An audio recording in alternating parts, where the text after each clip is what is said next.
오늘도 우리가 서로 말씀을 나눌 때에 하나님께서 우리의 생명에 하나님의 은혜를 주시고 또 하나님의 깨달음을 주셔서 그 말씀이 우리의 삶의 능력이 될 수 있기를 축원합니다. 오늘 말씀 제목은 만민을 위한 기도의 집, 이렇게 말씀을 드리겠습니다. 지난 시간에 우리가 이 부분을 약간 봤어요. 조금 반복되는 부분이 있을 겁니다. 오늘 말씀의 배경은 그런 거예요. 예수님께서 이제 공생애의 마지막 한 주간 이렇게 예루살렘으로 올라가셔서 어떤 분들은 월요일이었다고 주장하시는 분도 계시고요. 어떤 분들은 화요일이었다고 주장하시는 분도 계시고 또 심지어 어떤 분은 주일날이었다고 주장하시는 분들도 계세요. 아무튼 마지막 주의 아주 초반에 해당되는 것 같아요. 그런데 예수님께서 예루살렘으로 가셨다가 다시 베다니로 이렇게 내려오셨어요. 베다니는 지난 시간에 우리가 서로 얘기를 나눈 대로 이제 이렇게 6월절이 되거나 이렇게 하나님 앞에 예배해야 될 절기가 되면 이스라엘 남자들은 의무적으로 다 예루살렘으로 올라가야 된다고 구약적 배경에 그랬죠. 한꺼번에 다 예루살렘으로 올라오면 이제 숙소들이 부족하잖아요. 그래서 예루살렘의 숙소가 다 차게 되면 이제 그 외곽지대에 이렇게 또 여행 순례객들을 위한 숙소들이 이렇게 마련됐었는데 베다니에가 이렇게 숙소촌이었다. 베다니까지가 경계예요. 주일날 걸어갈 수 있는 거리의 경계란 말이죠. 그리고 예수님께서도 예루살렘에는 아마 여러 여건상 계실 수가 없었던 것 같아요. 아니면 의도적으로 이렇게 조금 덜 복잡한 곳으로 제자들과 함께 나왔을지 모르겠고요. 그리고 이튿날 이제 베다니에서 다시 예루살렘으로 올라가는 일이죠.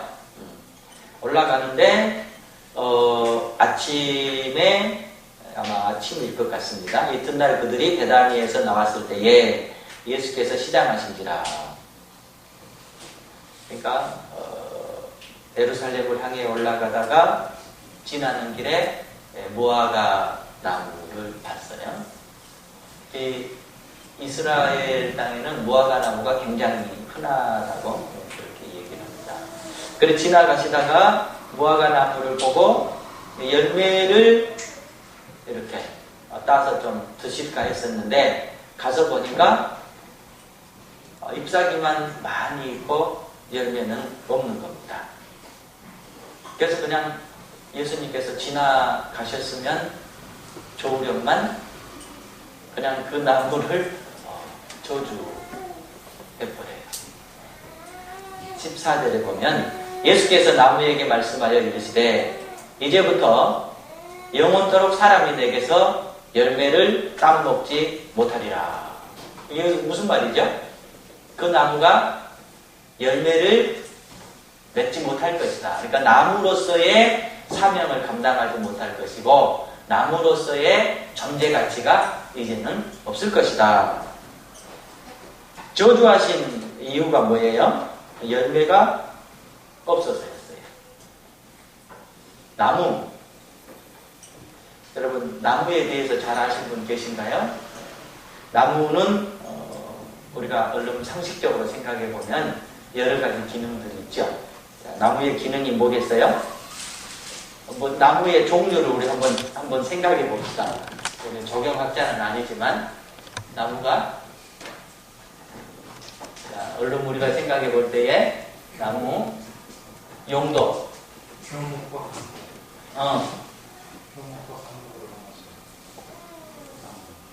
교목은 그런가요? 네. 그건 놔두고 이제 자 이렇게 적용수가 있죠. 이렇게 보기 좋게 사람이 그렇죠. 그게 뭐예요? 관상수라는 게 있죠. 관상수. 그 다음에 또 뭐가 있겠어요? 유실수. 그렇지. 유실수.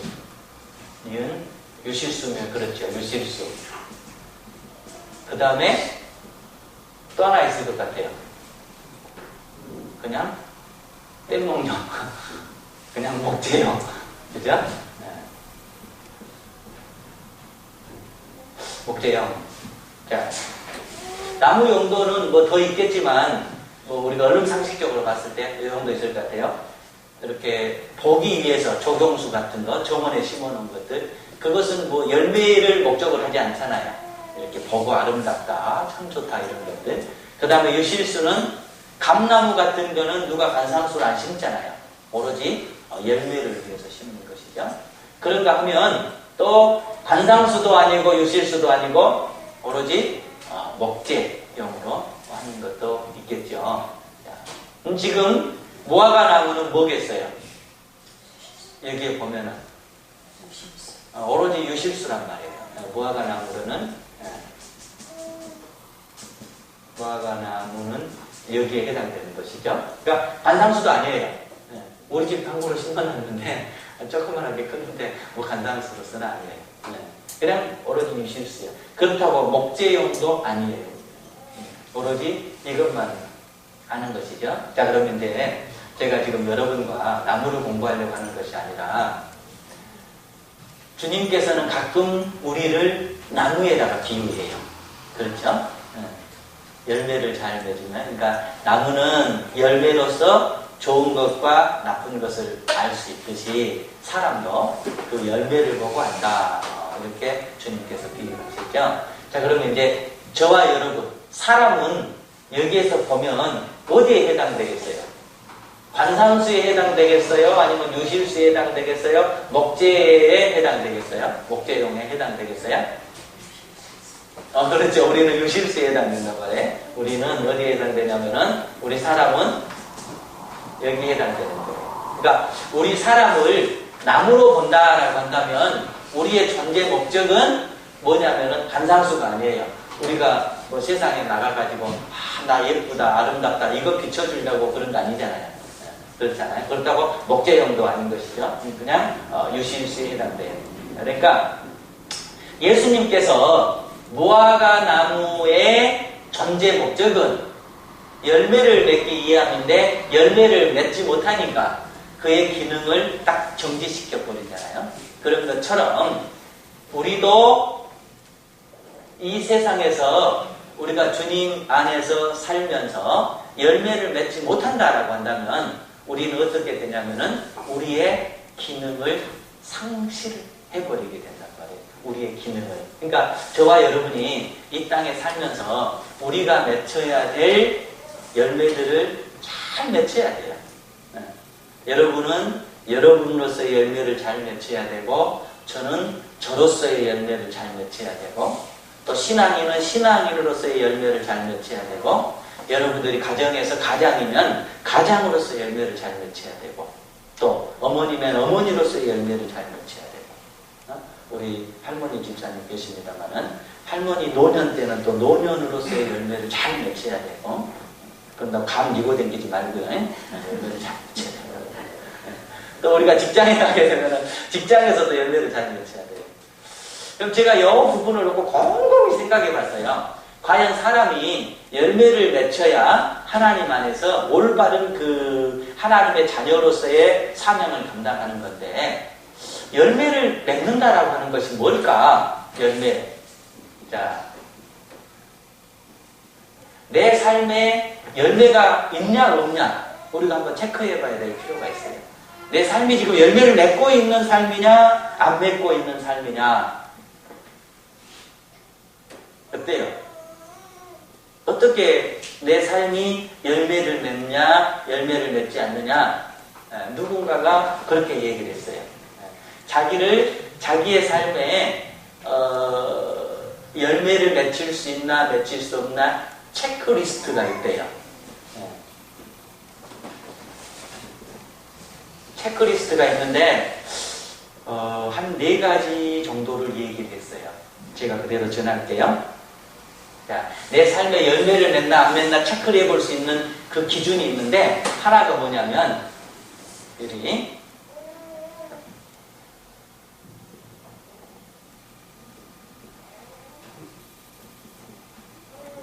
내가 사람을 좋아하냐, 사람을 좋아하지 않냐를 보면, 내가 사람을 좋아하면 이 사람은 열매를 맺고 있는 거예요. 이게 물론 기질적으로 이거는 다소 차이가 있어요. 개인적으로 저는 지금은 좀 덜 그럽니다만은 그 사람 만나는 게 그렇게 편하지가 않아요. 네. 그리고 사람 만나는 게 불편해요. 그러니까 목회를 하면서 지금으로부터 한 10년 전까지만 해도 그랬던 것 같아요. 가장 어려운 목사의 직이 뭐냐면 신방하는 거예요. 네. 신방하면 어떻게 해요? 가서 예배를 드리고 이거는 좋아요. 그러니까 예배 끝나면은 이제 이렇게 차가 나오고 음식이 나오잖아요. 그러면 만나가지고 이렇게 얘기를 해야 되는데 한 5분 얘기하면 얘기거리가 없어요. 집사님 잘 계셨어요? 사업은 잘 되신가요? 자녀들은 잘 있지요? 뭐 근자에 뭐 건강하셨어요? 한 5분 얘기하면 얘기할 게 없는 거예요. 그러면 이제 그 다음에 이거를 누가 감당을 해줘야 되냐면은 사모가 그거를 또 잘 감당해주면 돼요. 여자로서 이렇게 또 여자분들이 많으니까. 그러니까 그것도 안 되면은 신방 대원들이 또 잘 감당해주면 좋아요. 분위기를 보면서 우리 목사님 얘기가 떨어졌구나. 그럼 옆에서 이렇게 도와주는 차원에서 집사님 멋지 하고 이렇게 잘 해주면 좋아요. 그런데 이제까지 제가 내 옆에서 잘 이렇게 내조를 해준 사모를 아직 못 만나봤어요. 제가. 그리고 또 집사님들도 그렇게 이제까지 제가 참 여분 데리고 가면 편하다. 그러지를 못했어요. 그러니까 이게 굉장히 어려운 거예요. 신방이. 저한테. 그리고 한 가정에 가면 최소한 한 1시간 정도 있다 오잖아요. 보통 예배 한 30분 정도. 그리고 한 다과 한 30분 정도. 근데 30분 이 얘기가요. 잘한 사람들은 쉽게 감당을 해야 되는데 이게 굉장히 어려운 거예요. 굉장히 어려운 거예요. 그러니까 힘들어요. 힘들어. 그리고 그냥 거기 가서 그러고 있는 시간들이 굉장히 그냥 낭비 같고요. 생산성이 없는 것 같고, 이 시간에 가서 그냥 성경이나 좀 읽었으면 무슨 다른 독서나 했으면 이런 생각들을 가졌단 말이에요.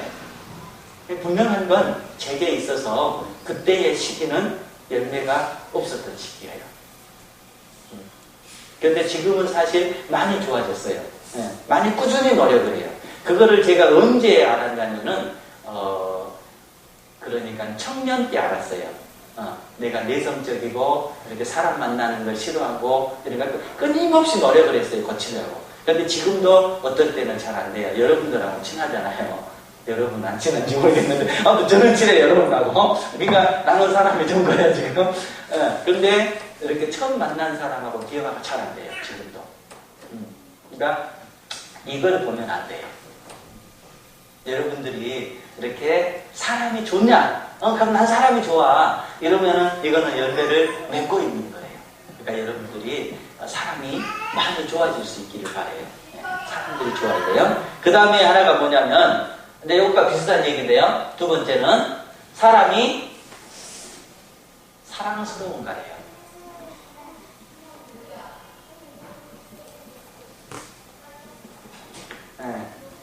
이거는 사랑하는 사람을 두고 얘기하는 게 아니고, 그죠? 일반적으로 사람들이 사랑스러워지는가. 우리 배지혜 집사님 사람이 사랑스러워져요? 그죠? 이게 정답이에요. 솔직한 답이에요. 우리가 사람마다 다 그러므로 이 집사님이 좋아요, 안 좋아요? 좋아요? 할머니 집사님 좋아요, 안 좋아요? 네, 그죠? 우리 교인들이야 다 좋겠죠? 근데 우리가 고민해봐야 돼요. 그냥 무지에 지나가는 사람도 좋아야 된대요. 네, 좋단 말이 사랑스러워 보여야 된대요. 그리고 연민의 정이 느껴지고 뭔가 이렇게 짜납고 안타깝고 그런가 하면 그 반대로 아이고 저는 못 잡아먹어 죽겠어 이런 사람도 있죠. 근데 세월이 지나가면서 이런 사람들이 점점 적어져야 되고요. 내가 저 사람 못 도와줘서 안타까워. 내가 저 사람 어떻게 좀 감싸주지 못해서 안타까워. 이런 심정들이 많아져야 이 사람이 어떤 사람이냐? 열매를 맺는 사람이에요. 그러니까 우리가 지금 그 오후에 영어 그 예배 드릴 때 그거 하잖아요. Sing people as God sees them 이거 하잖아요. 하나님은 언제나, 예수님은 언제나 그러잖아요. 타인을 위해서 시간을 배려했던 분이에요. 그러니까 예수님을 다 좋아하잖아요. 그때 당시 없는 사람, 사회 밑바닥에 있는 사람, 그 아웃캐스트 이렇게 이방인들 이런 사람들을 다 싫어했잖아요. 그런데 예수님은 오히려 그런 사람들을 막 더 좋아하는 삶을 살았어요. 그러니까는 그 사람들이 예수님을 보면은 그냥 딱 가버리는 거예요. 복음에 가버리는 거예요. 삶에 가버리는 거예요. 그러니까 여러분과 제가 사람이 늘 사랑스러워지도록 노력을 해야 돼요. 이제는 사랑하는 사람만, 내가 좋아하는 사람만을 얘기하는 것이 아니라 내가 사랑할 수 없는 사람도 되도록 품어야 되려고 하고 감싸려고 해야 되고, 나와 상관없는 사람도 이렇게 내 사랑 속에 머물게 하고 그들을 위해서 기도해야 되고 그들을 위해서 이렇게 해야 되고, 이제 우리가 이번 주 토요일하고 주일하고 그 이렇게 필리핀 그 바클로반 거기 이렇게 모금하자고 했잖아요. 어젠가 그젠가 현영이하고 둘이 그 구글 사이트에 들어가서 이제 그 피해 상황 사진들 이미지가 많이 있더라고요. 그걸 이렇게 하나씩 클릭하면서 정말로 눈물이 나더라고요. 사진들을 보니까. 그러니까 이를테면 우리가 지금 가서 그들은 도와줄 수가 없지만 그거를 생각하면 우리의 마음속에서 눈물이 나야 되고요. 그죠? 어떻게 보면은 우리가 정말로 미안해야 되고, 왜?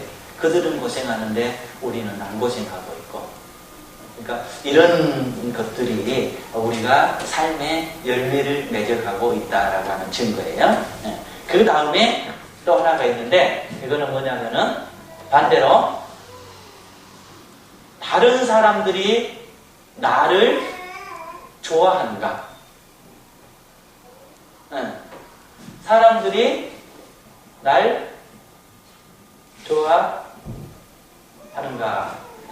이게 열매 맺는 증거래요. 오늘 이번에 누구한테 물어볼까? 우리 진 집사님. 다른 사람들이 집사님 좋아해요? 서 집사님 좋아해요? 진 집사님 좋아해요? 좋아해요. 아니 그 뒤에는 빼불고 그런데 사니까 좋아한단 말이죠. 그런 거 열매 맺는 거. 근데 서 집사님 좋아하신다. 우리 저기 집사님, 우리 전 집사님 없으니까 한번 얘기해 봅시다. 집사님이 좋아해요. 좋아해요. 결제가 안 떨어지면 마음대로 못 움직이시더라고요. 그러니까 그런 거예요. 다른 사람들이 나를 좋아하는가. 그러니까 그게 있잖아요.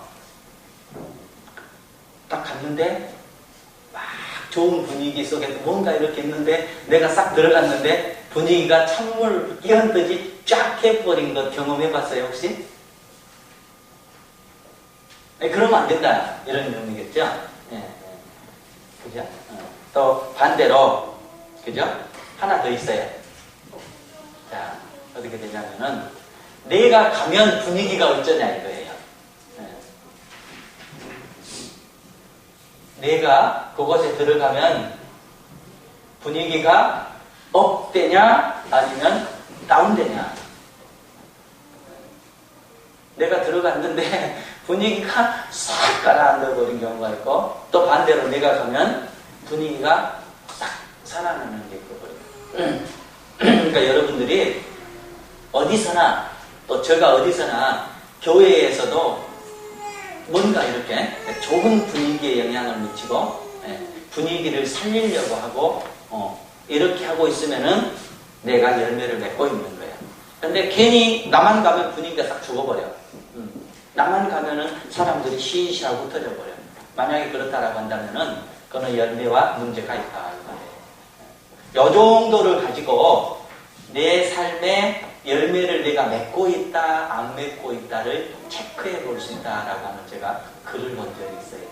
그래서 제가 여러분들에게 이렇게 합니다. 아무튼 어찌됐든 간에 이것 말고도요, 뭐 내가 지금 삶의 열매를 맺고 있나, 열매를 맺고 있지 않나를 체크해 볼 수 있는 방법들이 많이 있겠죠. 그러나 일반적으로 봤을 때 사람이 좋은가, 그리고 내가 다른 사람들을 대할 때 그 사람들이 사랑스러워지는가, 그리고 사람들이 나를 좋아하는가, 내가 어딘가에 가면 분위기가 살아나는가 아니면 살아나지 못하는가, 이걸 보면서 열매를 맺는다. 그러니까 우리가 이걸 제대로 하면 어떻게 됩니까? 우리는 하나님 안에서 하나님의 아들로서 하나님의 딸로서의 사명을 제대로 감당하고 살고 있는 것이고, 그거를 제대로 하지 못한다라고 한다면은 우리는 얼른 방향을 수정해야 돼요.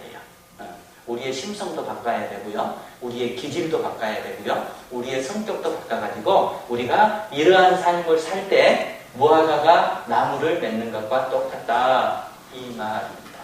말하기는 저와 여러분이 늘 부족하지만, 우리가 하나님 앞에서 늘 안전한 삶을 못 살고 있지만 늘 노력해서 여러분들도 많은 열매를 맺고 또 저도 많은 열매를 맺는, 그래서 우리 모두가 하나님 앞에 섰을 때 열매를 많이 드릴 수 있는 그런 삶이 있기를 축복합니다. 이게 지금 우리가 오늘 본문을 통해서 보게 되는 1차적인 의미예요. 열매를 맺지 못했을 때 하나님께서 무화과를 저주하시고 열매가 없게 하리라. 그런데 이제 우리가 이것을 뛰어넘어서요, 놓치지 말아야 될 것이 있어요. 자, 보십시다. 무화과 나무를 저주하셨어요. 그런데 이해할 수 없는 것이, 지난 시간에도 잠깐 그 말씀을 드렸습니다마는 13절을 우리 같이 한번 읽어보시죠. 멀리서 잎사귀 있는 한 무화과 나무를 보시고 혹 그 나무에 무엇이 있을까 하여 가셨더니 가서 보신즉 잎사귀 외에 아무것도 없더라. 아무것도 없었어요. 그런데 그 다음에 읽어보면 이는 무화과의 때가 아닙니다. 그거 당연한 거잖아요, 지금. 네. 무화과 때가 아니니까 여기서 무화과 때라고 하는 열매 맺을 때라는 의미겠죠. 무화과 열매를 맺을 때가 아닌데 예수님은 무화과 열매를 요구하셨어요. 그리고 그것이 없으니까 그냥 기다리셔야 이거 당연한 거잖아요. 그런데 그냥 거기서 그의 나무로서의 삶을 정지시켜버리더라고요. 여러분 생각해봐요. 무화과 때가 아닌데 무화과 열매를 요구하셨고, 무화과 나무에 열매가 없으니까 그냥 지나가셔야 될 건데, 왜? 때가 아니니까 모르는 거 아니잖아요. 지금 알고 계시잖아요. 그런데 없다고 그 나무를 이렇게 뿌리채 말라버리게 만듭니다. 높다는 이유로. 때가 아니니까 당연히 없는 건데 저주하십니다. 그리고 나무를 죽게 하십니다. 그래서 이제 이 본문을 놓고 성경학자들이 많이 고민을 해요. 그래가지고 여러 가지 해석들이 있지만 가장 그 공통적인 해석이 뭐냐면은, 이것은 물리적인 의미가 아니라, 피상적인 의미가 아니라 또 하나의 영적인 의미가 있는데, 이 속에 마가복음을 비롯했던 마가라고 하는 분의 신학이 들어있다. 지금 이렇게 얘기해요. 그럼 그 신학적인 의미가 뭐겠는가? 지난 시간에 우리가 그걸 봤죠. 샌드위치라고 하는 걸 봤잖아요. 그걸 한번 보시죠.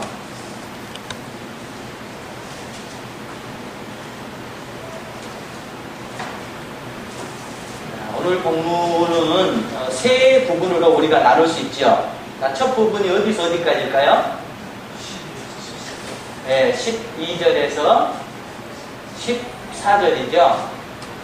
14절. 그 다음 2번은 15절에서 19절. 그리고 3번은요 20절에서 20, 이런 건 6절이라고 해야 될지 5절이라 해야 될지 모르겠네요. 자, 여기 가운데가 뭐가 있어요?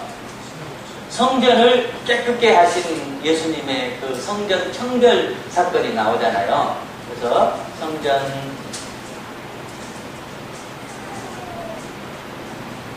성별. 그 다음에 여기는 뭐냐면은 무화과 저주. 다음에는 무화과 죽음 또는 마름. 이렇게 나왔어요. 예수님께서 그야말로 우리가 쓰는 흔한 말을 하면은 죄도 없는데 무화과 나무가 죽어버려요. 무화과 나무가. 그런데 이제 저지난 주인가? 근데 주일날 예배를 마치고 집에를 들어가는 길에 현영이하고 아주 재밌는 얘기를 했어요. 아빠, 왜? 예, 수요 예배 마치고 그랬구나. 무화과 나무를 예수님께서 저주하셨잖아. 그렇지. 근데 열매 때가 아니니까 당연히 열매가 없는 건데 왜 예수님께서 무화과 나무를 저주해버렸을까? 그러게. 그러니까는 얘네가 뭐라고 얘기를 하냐면 창세기에 보면 아담과 하와가 범죄하지요. 그리고 나서 긁어 벗은 것을 스스로 깨닫죠. 그때 나뭇잎으로 이렇게 가리죠. 그 나뭇잎이 뭔지 알아요? 응? 무화과 나뭇잎이에요. 그리고 그거 딱 보는 거 없어요?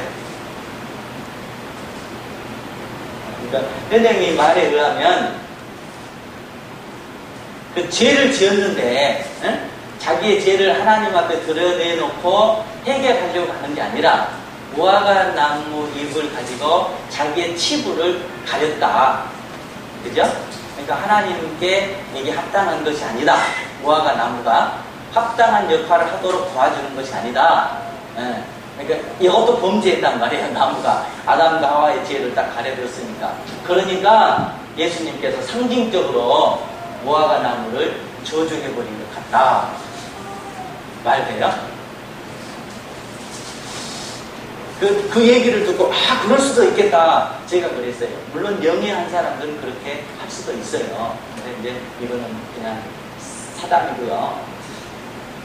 예수님께서 그 죄 없는 무화과 나무를 이렇게 저주한 데는 이유 없이 이것과 아주 밀접한 관계가 있다는 거예요. 밀접한 관계가. 자, 그러니까 우리가 그 마가복음은 하나의 그 문학적 그때 당시 기교의 특징이 뭐냐면 샌드위치라고 그랬잖아요. 중요한 것을 딱 가운데다 놓고 외곽에서 이걸 딱 둘러싸는 사건.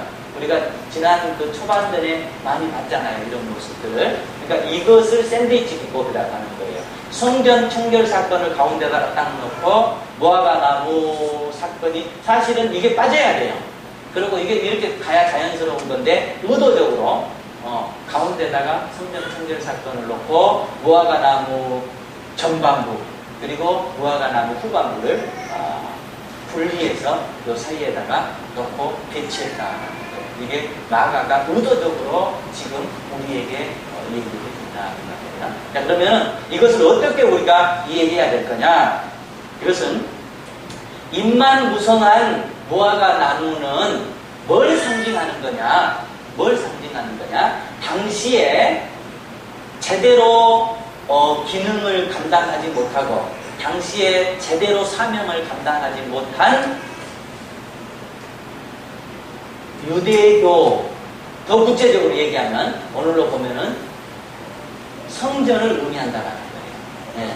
열매가 없는 무화과, 열매가 없는 유대교, 열매가 없는 유대교 성전을 의미한다 이거예요. 그래서 예수님께서 성전 청결 사건은 마치 무화과 나무의 생명을 딱 단절시키는 것 같은 그런 의미를 가지고 있다. 이렇게 얘기를 합니다. 그러니까 열매가 없는 유대교의 현실을 상징하는 것이고 무화과 나무를 저주하는 것은 유대교의 사명 감당을 하지 못한 유대교와 그 성전의 종말을 고하는 것이다고 대체적으로 성경학자들이 그렇게 얘기를 하는 것입니다. 더 구체적으로 얘기한다라고 한다면은 이제는 유대교가 어떻게 됐다라는 거예요? 끝났다라는 거예요. 성전의 기능도 끝났다라고 하는 거예요. 왜 사명 감당을 하지 못했냐? 성전의 기능도 끝났다. 왜 사명 감당을 하지 못했느냐? 보십시다. 15절, 16절에 보면 우리 같이 한번 읽어보시죠. 15절, 16절. 그들이 예루살렘에 들어가니라. 예수께서 성전에 들어가사 성전 안에서 매매하는 자들을 내쫓으시며 돈 바꾸는 자들의 성과 비둘기파는 자들의 의자를 둘러엎으시며 아무나 물건을 가지고 성전 안으로 지나감을 허락지 아니하시고. 자, 요 부분을 놓고요. 이제 성전의 기능까지 예수님께서 마비시켜버렸다. 그렇게 얘기를 하니까 이제 반발이 생겼어요. 어떤 반발이 생겼냐면은 예수님이 성전 안에서 이 일을 행한 게 아니다. 응? 성전 안에서 이 일을 하는 게 아니고, 구약의 성전을 보면 이렇게 성전 뜰이 있고요. 그 다음에 이제 이게 성전이라고 치면 이게 성전 뜰이잖아요. 그리고 이제 문이 이렇게 사방에 있고요. 여기가 성전이고 여기는 뭐예요? 지성소라고 그러잖아요. 성소, 지성소 이렇게 되잖아요. 그러니까 예수님께서 이 성전 뜰에서 이렇게 하셨을 것이다 라고 얘기를 하는 부분도 있어요. 그런데 성경을 정확히 읽어보면은 성전에 어땠어요? 들어가서 성전 안에서 그렇게 했다라고 하는 거예요. 그러니까 성전 안에서 지금 뭘 하냐면은 그런 일들이 벌어지고 있는 거예요. 그런 일들이 벌어지고 있어요. 성전 안에서. 자, 그러니까 이것은 예수님께서 성전 안에 들어가셔서 그때 당시에 지금 요 뜰을 뭘로 생각을 해야 되냐면은 성전의 경제적 기능으로 본대요. 여러 성전의 경제적 기능으로 보고, 요 안에는 무슨 기능으로 봐야 되냐면은 성전의 제사장적 기능. 그러니까 이건 정말로 예배하는 기능이에요. 그런데 이것까지 예수님께서 스톱시켰다는 거예요. 그러니까 유대교 자체를 예수님은 지금 십자가를 앞에 놓고 정지를 시키고, 제사장 집까지 예수님은 정지를 시켜버렸다는 거예요. 그래서 신약을 믿는 우리는 뭐가 되는 거예요? 우리 자체가 뭐예요? 성전이 되죠. 그리고 우리 자신이 뭐가 되는 거예요? 제사장이 되는 거예요. 그러니까 예수님께서 유대교의 성전 자체를 거부하시고, 그 다음에 이 안에서 이루어지는 제사장적 기능까지도 어떻게 해버렸다? 금지를 시켰다. 그래서 그 다음은 이제 누가? 우리 각자가 다 뭐냐면은 성전이에요. 성소예요. 그리고 여러분 각자가 뭐냐면은 다 뭐가 되는 거예요? 제사장이 되는 거예요. 제사장이 되는 거예요. 제사장. 자, 구약 유대에서는 이게 딱 정해져 있어요. 장소적으로 보면 요 부분만이고, 제사장으로 보면은 그 제사장에 들어가는 단열만 되는 거예요. 그러니까 극소수만 하나님 앞에 그렇게 된다라고 주장을 하는 거예요. 그리고 나머지는 다 거기에 희생양에 불과한 거예요. 그런데 예수님은 이 땅에 오셔서 그 종교적 기능을 다 수습시키시고, 모든 만민이 다 뭐 하는 거예요? 만민이 다 성소가 되는 거예요. 만민이 다 성전이 되는 거예요. 그리고 만민이 다 뭐가 되는 거냐? 제사장이 되는 거예요. 그러니까 여러분이 복음을 올바로 만난다라고 하는 것은, 우리가 복음을 올바로 만난다라고 하는 것은 뭐가 되냐면은 내가 성소예요. 내가 성전이에요. 그리고 내가 뭐가 되느냐? 제사장이 되는 거예요. 제사장이 되는 거예요. 그러니까 그만큼 여러분이 귀하고 제가 귀한 거예요. 그러니까 땅바닥에 떨어져 있는 하나님의 한 아들 아들, 딸의 인간의 존재 자체를 예수님은 하늘로 올려주는 거예요. 하늘로 올라가야 될 하나님의 아들, 딸들의 존재 가치를 유대교는 어떻게 버렸냐? 여기에 올라가야 될 존재 가치를 오히려 땅속으로 갖다 짓밟아 버리는 거예요. 그런데 예수님은 그 존재 가치를 다시 어떻게 하느냐? 회복을 시켜서 하늘로 올려주는 거예요. 이것이 십자가를 위해서 가신 예수님의 길인 것입니다. 그래서 이제 예수님께서 그렇게 얘기하잖아요. 이 성전은 뭐다? 만민을 위해서 기도하는 집이 되어야 된다.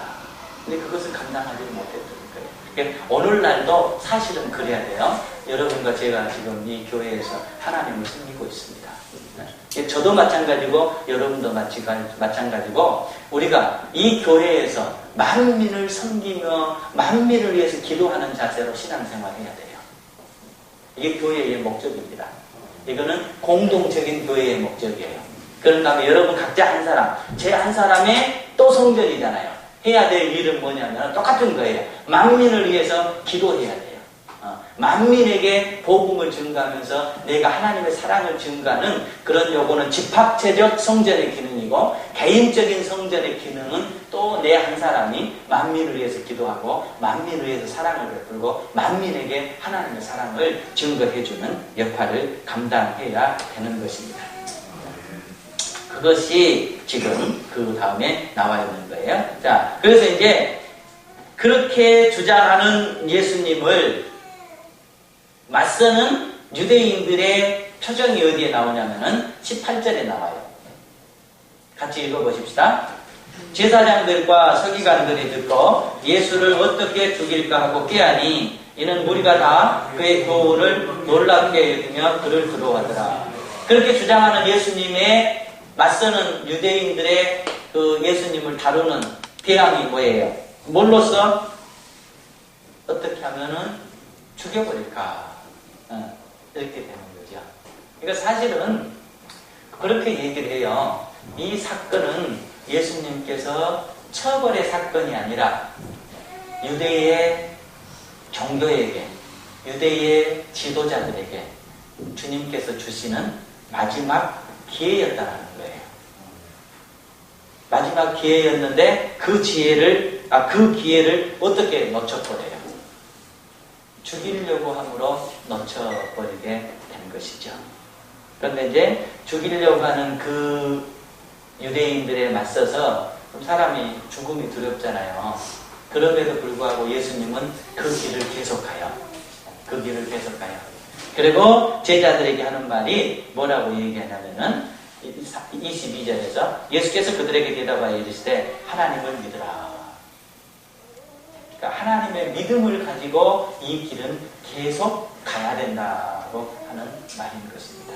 물론 오늘 여기에는 기도하면 그 하나님을 참 믿으면 기도가 이루어진다 이런 뉘앙스의 말로도 해석이 되어집니다만은 그 마가가 지금 우리에게 주장하고자 하는 것은 뭐냐면은 죽음으로 대항하는 그들을 주님은 맞이하면서 죽음 앞에서도 예수님의 사명과 예수님의 가는 길은 막혀지지 아니하고 계속 목표를 향해서 나아가는 것이고, 그 나아가는 그 발걸음에서 두려워하는 제자들에게 주시는 말씀이 뭐냐?